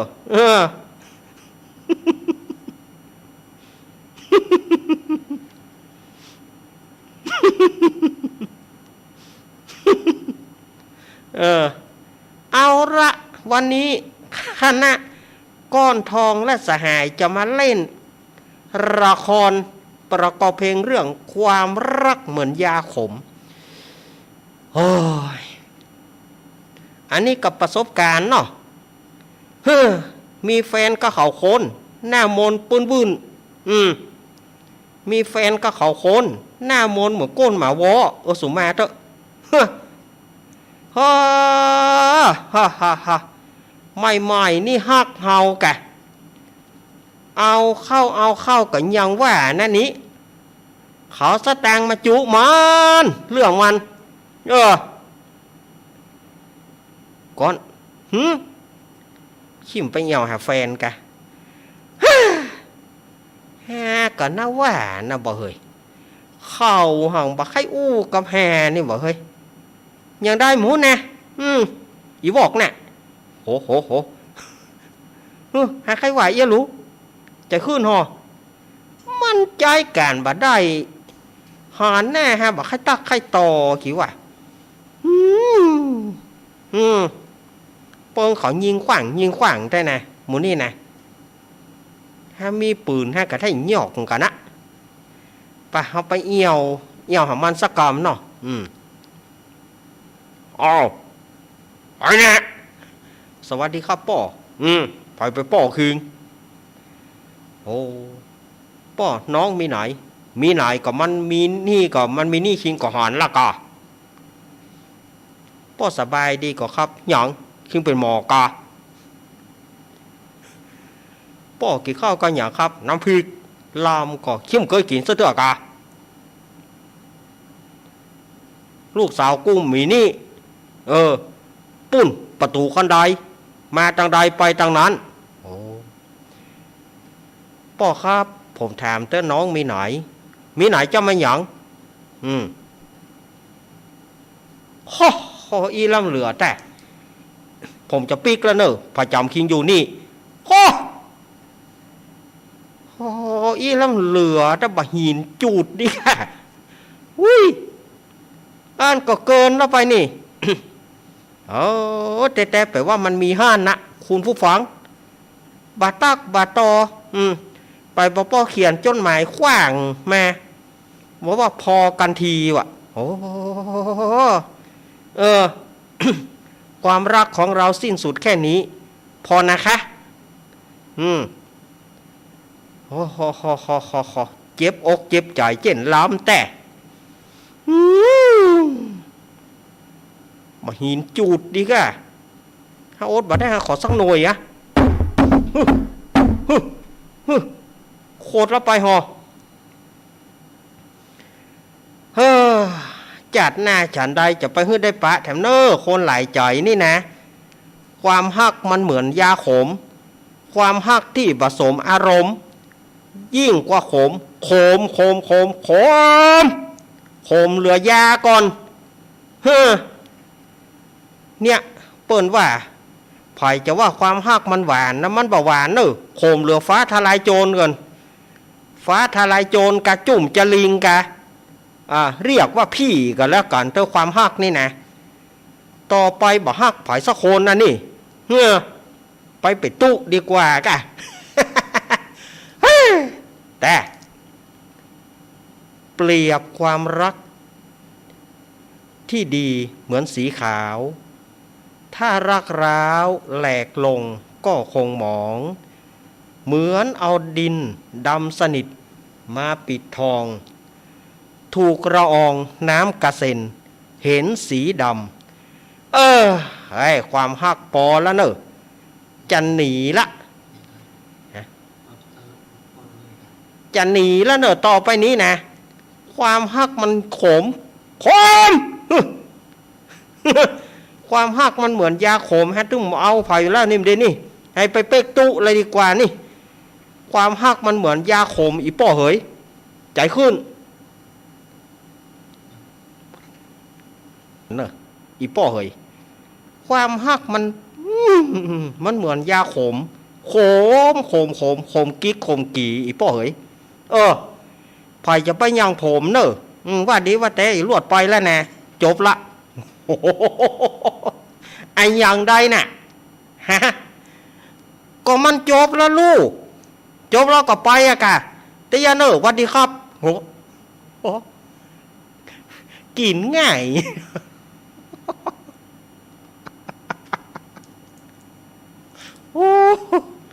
กินง่ายอย่างนี้อะกะไอ้ก้อนนี่ยุ่งหนานก้อนนี่ยุ่งไปติ๊กๆเนี่ยเนาะปีนี้ได้ข่าวจะไปบวชทำแล้วลูกได้ยินว่านะแต่หัวหนึ่งว่าไปบวชทำกรรมนี่นะก็นี่บาสีไกลหรอ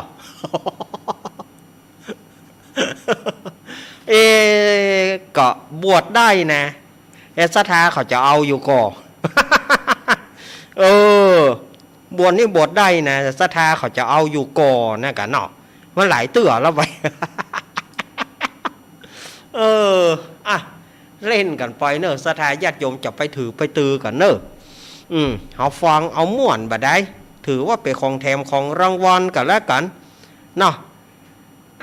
ในขณะนี้ศรัทธาญาติโยมก็กำลังรับฟังรายการ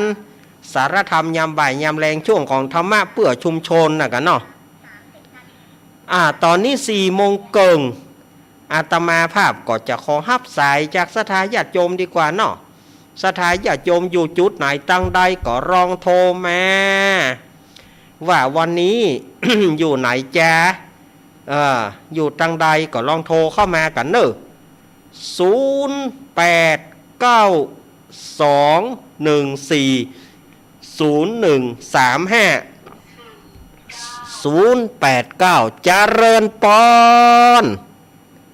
ได้ไหว้สาบุญญาบารมีธรรมทุกปีได้รักด้วยความเคารพนับถือสูงสุดในชีวิตครับ เจริญปอนน้องเบี้ยวเนาะ ครับวันนี้ฟังนิทานรักฟังละครรักเบิดยาขม อืม โอ้มันถึงสุดยอดหมดแต่มันกัดได้ไปจีบสาวเปิ้นบ่ให้เข้าบ้านเนาะ น่ากะ ไปจีบสาวเปิ้นบ่ให้เข้าบ้านสุดท้ายมาก็เป็นยาขมมันถึงขมเหลือยาก็ได้แล้วเนาะดูวิได้นั่นมันขมแน่ จะได้ต่อคือกำลังใจทุกปีมีสุขภาพแข็งแรงตลอดวันอายุ100ครับ ขอบคุณ กราบไหว้สาครับ ขอบคุณน้องเบี้ยวมาละนักร้องนักข่าวเนาะบัดเดี๋ยวนี้เปิ้นกลางคืนเปิ้นก็บ่อยู่แล้วน้องเบี้ยวนะโทรเข้ามา0892140135เจริญปอนติดแล้วอู้แหละติดแล้วนะติดแล้วเสียดายเวลาอีป่อเดี๋ยวเปิดแล้วไงเมื่อท่านบอกเสียดายเวลาอีป่อเฮ้ยอันนั้นเอาข้อความนี้ผมมาติ๊กหน่อย080เจริญปอนอิมเอาวันนี้อย่างใดนี่โทรเข้ามาใหม่เนอะรู้แล้วก็รู้เจริญปอนจากภาษาลูกแนนแม่สีกุลตันธุระหายไปไหนถามกำมอนนิทานกำมอนแม่สีกุลนั่งไข่หัวนี่คนเดียวนี่นั่งไข่หัวเนาะเจ้ามันตึงยุ่งแต่เจ้าความรักเหมือนยาขมนะเนาะขมกิ๊กขมกีเนอะ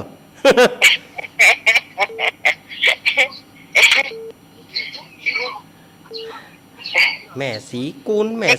ใจลูกเย็นนะขอบคุณแม่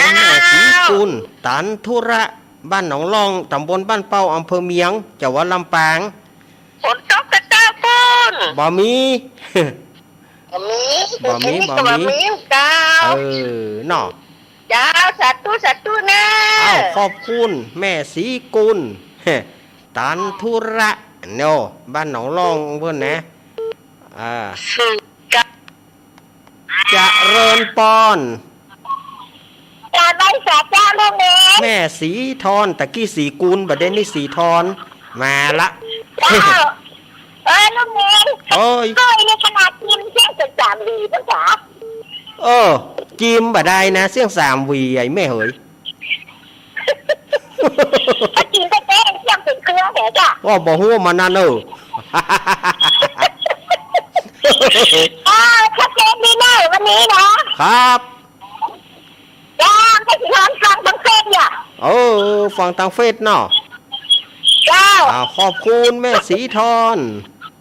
เจ้าไม่สาเจ้าแม่สีทอนเปรมจิตตะกี้สีกุลมาละสีทอนฟังทางเฟซทางไลน์เอาอีแม่มาใหม่ตะกี้อีป่อยแม่หัวเนอะมา0 เดียว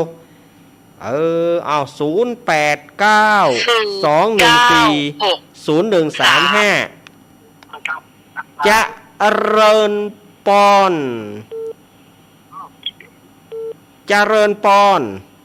นมัสการลูกแน่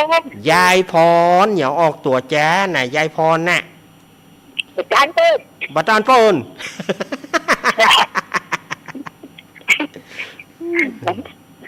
การย้ายหอยนั่นแหละเนาะว่าเป็นโหไปก่อนย้ายเนี่ยมันเจอละแกแค่ไหนก็มีไฟอยู่หน่อยยายพรเนาะเสียสละก่อนเสียสละเหี่ยก่อนบัดเสียละได้ละฟังแล้วฟังแล้วฮะเมื่อคื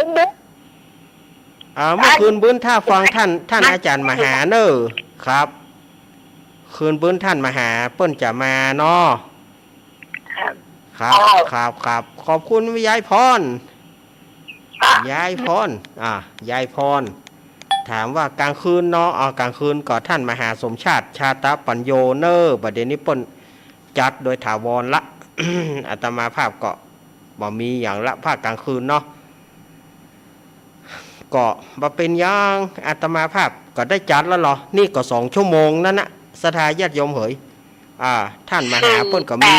ไอ้อย่างแหมดีๆอยู่นักกว่าอาตมาก่อนเจริญปอน น้ำเล่น เอาไปสาเจ้า อีแม่โทรจากไหนอีแม่โทรจากไหน บ้านนางแลตำบลเปืองซับจังหวัดลำปาง อีแม่ยังแม่ชื่อแม่ยังก็ แม่เขียวเจ้า แม่เขียว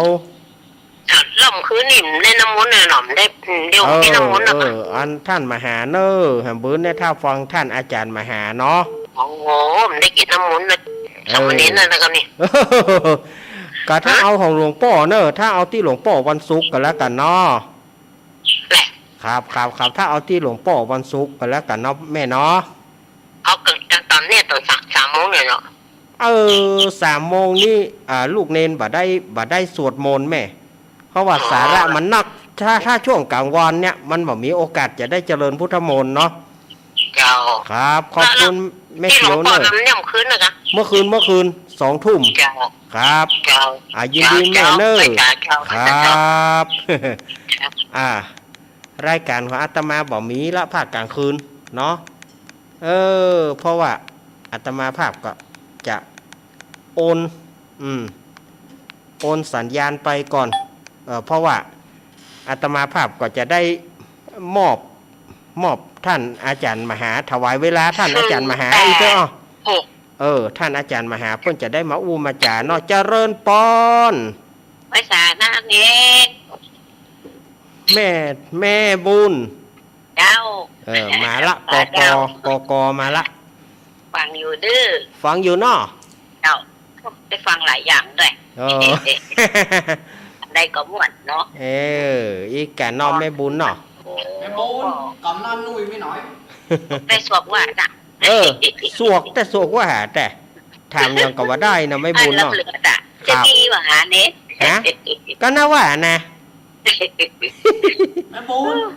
นะ แม่บูน เจ้าก ำนันนุ่ยไม่น้อยมาโทรมา กันน้ำหนุ่ยก็อยู่บ้านพุทธกาวันนี้เจ สวัสดีเจ เจ้าภาษาเด้อ ครับขอบคุณแม่บุญยินดีเนอะมาละอันนี้ก็หนึ่งในทีมงานธรรมะคลายเครียดของเฮาแม่บุญแม่พรปลาเศร้ามาเนอะแม่พรปลาเศร้ามาเนอะเจริญปอนครับ ทองเด้อ ครับ ฟังตะกี้เราโทรหลายรอบแล้วมาก่อน แม่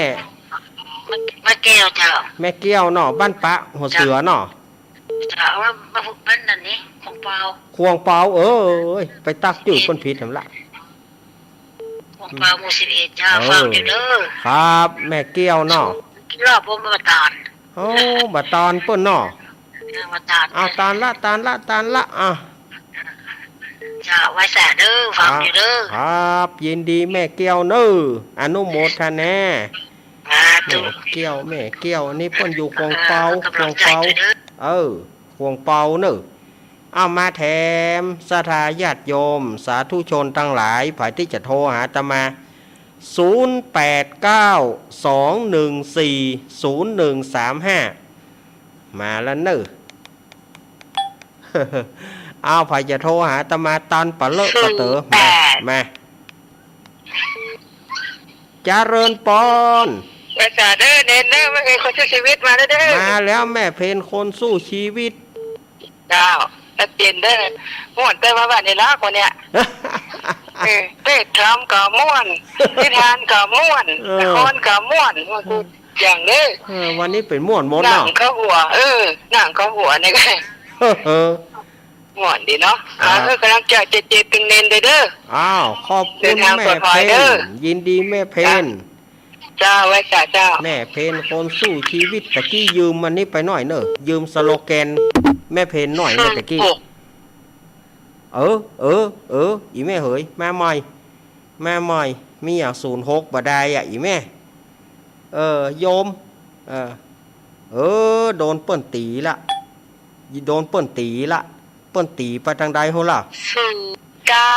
5จะเริญปอน ไหว้ตาเจ้าลุงนี่ แม่จัน เจ้า แม่เลี้ยงใจบุญเฮามาแล้ว ขอร่วมทำบุญ200 บาทเนอะที่รับเสานั่นนะ แม่จันเนาะ เจ้า ครับแม่จันจะไปต้องโป่งก่อวะ ไปแน่นอน ไปแน่นอนเนาะ จะไปนอนบุญสัก2 คืนนี่ โอ้อนุโมทนาบุญโดยแม่จันเนอะแม่เนอะ เจ้าอย่าไปบุญเลยเนาะ ครับที่ต้องโป่งเนาะ เจ้า ครับยินดีแม่จันเนอะ เจ้า อันนี้เฮ้อสิทธิพิเศษแม่จันก่อน ก็เป็นดีเลยลุงนี่ ครับ สวัสดีเจ๊ถ้ามีเจ๊ก็มานี่ยังไม่ได้เนาะ น่ะยี่หย่อมได้ก้าเฮาคนเดียวก็มานั่งอยู่เนี่ยกันเนาะแม่เนาะ เจ๊เป็นตาเลยนะ น่ะกะให้ก็ที่เขาดีก็ที่เขาอะนะ พึ่งพาอาศัยกันนั่นน่ะ พึ่งพาอาศัยน่ะกะเกิดมาพึ่งก่อนน่ะกะแม่ นั่นน่ะกันรายสารเด้อ ครับ น่าละสิน่าละสิ แม่จันแม่เลี้ยงใจบุญของเฮากองเสบียงนี่อ่ะหลวงลุงว่า 8 7 กองเสบียงอันยิ่งใหญ่ล่ะเจริญปอน นมัสการเจ้า ท่านหลวงตา 45แล้วมั้ง ครับ เลย45นาทีไม่ถึงแล้วสัก10 นาทีแล้วเนาะ ครับผม เอารับปัจจัยเรื่อยๆไป ครับ หลวงตามาละเนี่ยหลวงตามาง่ายไปง่ายนะหลวงตานี่นะเจริญปอน ลุงเนน ว่าจะได้แม่ นี่แม่บุญปั่นห้วยงูนะเจ้า อ๋อแม่บุญปานห้วยงูเนาะ เจ้า แม่ ฟัง ว่าจะได้หา ฟังลุงเนนเป็นดีขึ้นหัวจ้ะ โยกเข้ามาเนี่ยโตน มาครั้งแรกเนี่ย หน้ากากก็หาได้ยินแม่เนี่ย ก็นะโทรก็ได้กับบัติด เมื่อได้กับปฏิดกาติดแล้วบ่อย ติดแล้วบอก เงียบไปกะ จ้ากะเดี๋ยววันที่15เจอกันเนาะ 15เจอกันแล้วกับ13 สิงหาก็เจอกันนะ เจ้า ว่า13 สิงหาลูกเนนก็จะไปเหมือนกันที่วัดพระบาทอุดมเนาะเขาไปปากัดปุ้น แล้วมาวัดห้วยงูเดินเจ๊กะไม่ยินข่าว ลูกก็บ่ฮู้แต่นะแม่ อ๋อ ครับอันนี้ลูกก็ยังบ่ฮู้เด้อ เจ้า เนาะ ได้ยินว่ารู้ โอ้แม่บุญปานนี่เนาะห้วย เจ้า งู เป็น ห คน น่อย สั่งห้วยงูเจ้า ครับ เจ้า อีแม่เอ้ยยกขึ้น ไว้ มาเห็ด จ่า โต ไว้จ่าเนาะ ครับ อีแม่ยกขึ้นลูกเนนตนนี้เห็ดโตนเตอะอันความหายของมันนี่นะอันเรื่องความหายนี่นะอันเรื่องอย่างว่านะอาตมานี่นะหวานไม่เป็นบูอย่างเดียว ซึ่งบ่มีไผทำนะแม่ไผตึงบ่ทำแล้วนอกจากตนนี่ตนเดียวแต่อันนะเจริญปอน สวัสดีลุงแมนเจ้า แม่ปราณี เอาปัจจัยเจ้า แม่หยางที่ไหน จำได้ก่อน ที่ไหนแม่ ไม่ย่อยเจ้า แม่สุพิษแม่ย่อยสันทราย เจ้า แม่สุพิษมาละ เจ้าแม่สุพีษ ครับ เจ้าคือกำลังใจลุงเนนเนอฟังอยู่นะเจ้า ก็ฟังอยู่เนาะแม่เนาะ เจ้า มาละอันนี้ก็หนึ่งในทีมงานธรรมะคลายเครียดแถมท่านหนึ่ง จ้า แม่บูนมาละ เจ้าสวัสดีเจ้า แม่บูนยายพรแม่สุพิษมาละขอบคุณแม่ แม่พรป่าเศร้ามีหน่อยไอ้พงป่าซางมีหน่อย ไหลห้องหากันแล้วเด้อเจริญปอน ภาษาเจ้าลูกเน้น แม่ฟองกะ แม่แกล้วนบ้านสปีเจ้า โอ้แม่แก้วรุนบ้านศพรี เจ้าอำเภอเมียงปานเจ้า อำเภอเมียงปานเหมือนกัน เจ้าลูกเน้น ทางทำก็ม่วนประการโอ้สนใจเนาะ ครับ กับอันนี่แหมกับอันละคร ก็ม่วนเนาะโอ้ยอินดูเขาควายอันเอาไปหวีผมกะโอ้ยไปตายไงเนาะอินดู ก็ ไง เปิ้นตึงว่า แล้วเปิ้นตึงทำนายไว้แล้วว่าจะตายก็เขาควายเนาะ เจ้า เปิ้นตึงว่าแล้วเหรออีแม่เหย เจ้าเจ้าในทั้งแหมนสักคาด้วยนี่ทั้งนี้เจ้า ยินดีแม่แก้วรุนเนอะ ของลูกเล่นอยู่สบายดีเนอะขอให้เจริญรุ่งเรืองนะลูกเด้อ อย่าสาธุสาธุสาธุแม่คือกำลังใจพ่อแม่บ่สบายเนี่ยได้โทรมันนะตึ้มได้โทรหาเลยบ่สบายเนาะเอาอีแม่ก็ขอให้สบายเนอะหายฟ้าหายฟ้าหายแม่ก็เอาน้ำมนต์ของลูกเล่นกูอันนั้นการน่ะครับตรงพ่อก็เอาเจ้าปอก็เอาเนาะทำกูกูโอนเนอะกูโอนกูโอนเนอะลูกเด้อครับยินดีแม่เนอะเจ้ายินดีมีซื้อลูกครับอีกะสาธุอีแม่เฮ้ยอีอู้กันมามันก็ม่วนได้ไหมได้ถ้าเมื่อคืนซ้ำหนัวนะเมื่อคืนซ้ำแบบว่ากืนน่ะแต่ว่าในช่วงนี้อาตมาบัดได้จัดภาคกลางคืนเนาะคืนนี้ก็ช่วงของอาตมาก็ยกถวายเวลาท่านอาจารย์มหาสมชาติชาตะปัญโยอุทยานธรรมศูนย์ธรมุนีคืนนี้เปิ้นจะมามาจ๋าสถาญาติโยมอาตมาก็อย่าตึก5 โมงเนี่ยนะ อาตมาก็อย่าอยู่ตึก5 โมงเนี่ยนะ5 โมงอาตมาก็สวีวี 486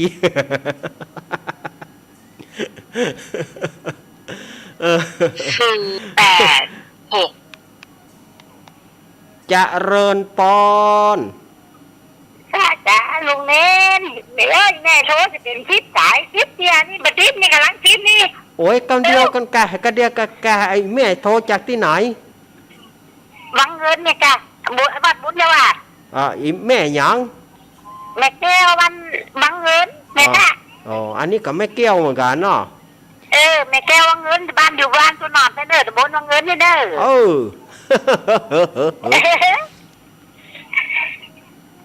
โทรจะได้ตกบัตรติดกันแล้วเนี่ยกระติดแล้วเหรอเดี๋ยวนี้มันติดช้าตู้วันติดนะไหวตัวช้าตู้ขอให้ติดจิมเจ้าช้าตู้ขอฟังตึงวันนี่ฟังตึงวันเนาะฟังตึงวันกับตึงวันอันเบอร์โทรศัพท์นี่ติดแรกแล้วหางผ้าหางลิ้นนะยินดีแม่แก้วเนอะเจ้าสาธุสาธุของฮึติดจิมอยู่ไหวตัว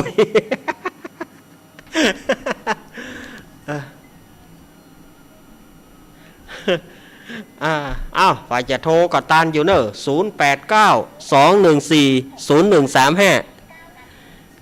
เหลือเวลาแหมประมาณ 7-8 นาทีโทรมาสถาญาติโยมอยู่ที่ไหนแม่ปานีหายแสบป่อบุญศรีก็หายแสบป่อน้อยบุญปอนก็หายแสบแม่ปราณีแม่สาวลักษณ์ก็บ่มาแม่บัวพัดกุลันก็บ่มาแม่สมพัดแม่ย่อยก็บ่มาไล่ห้องหมดเนอะ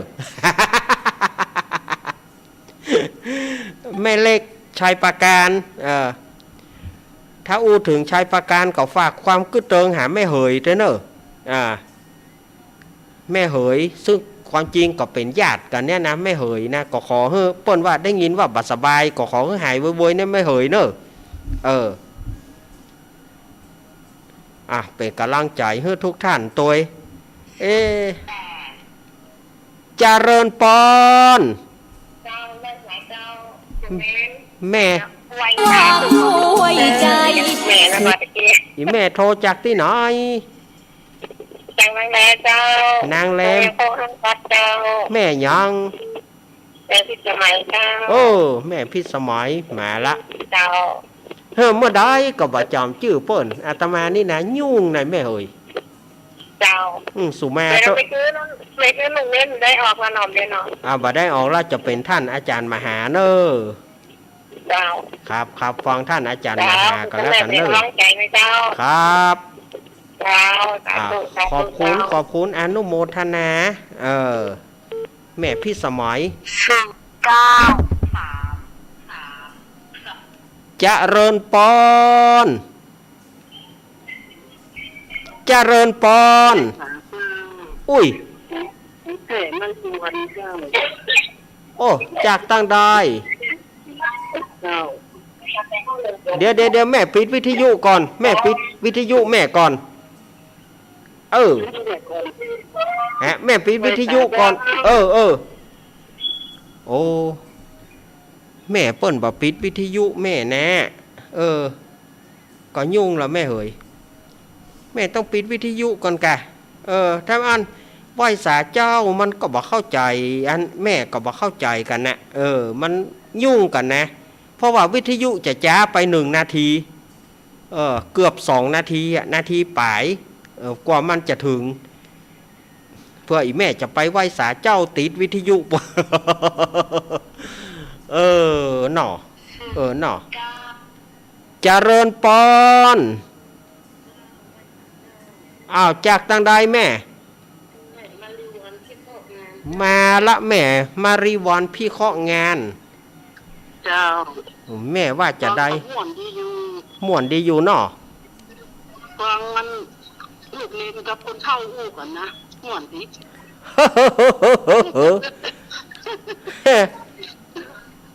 มันตึงยุ่งแต่แม่แต่ ม่วนดีรู้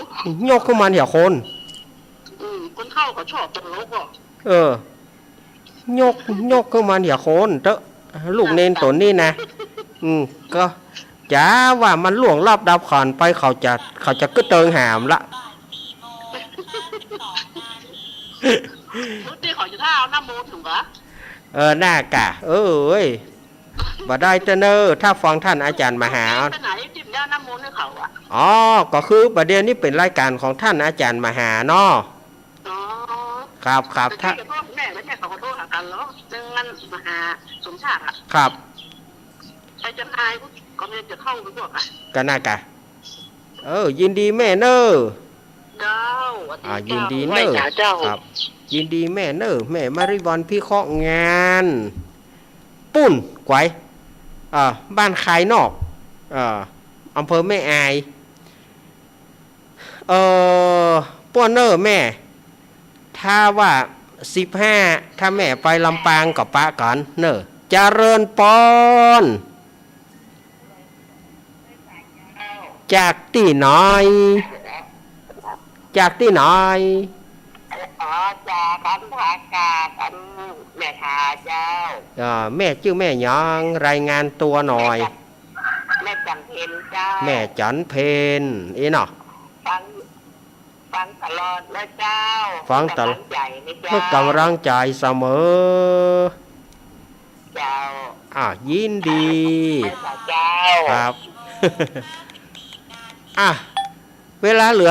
หน้าที่เกิงเหลือหน้าที่เกิงแหมสายสุดท้ายเนาะสายสุดท้ายเดี๋ยวอาตมาจะลาละโอ้ว่าวันนี้ท่านผู้กองมาก็เจว่าเปิ้นบรรลุกรุงเทพมาเตื้อบรรลุกรุงเทพมาแต่ไหนก็เลยจากนี้ก็จะเป็นเพลงจากสถานีเนาะจากนี้ก็จะเป็นเพลงจากสถานี6 โมงก็จะเป็นท่านอาจารย์ท่านพระครูปรัตน์ณัฐพงศ์ทิตวุฒสิริเจ้าอาวาสวัดดอนจันทร์แล้วก็น้องนายชินรนัยใส่ใจเปิ้นจะมาช่วงของสารธรรมยามค่ำในช่วงของธรรมะบันเทิงใจฟังสบายสไตล์ชิวๆ ฟังสบายสไตล์ชิวๆอันนี้เปิ้นก็จะมาจัดรอข้ามไปแถมชั่วโมงหนึ่งข้ามไปแถมชั่วโมงหนึ่งเนาะข้ามไปแถม1 ชั่วโมงก็เป็นรายการของท่านอาจารย์ท่านพระครูปรัตน์ณัฐพงศ์กับน้องไนท์ชินดานัยสายใจ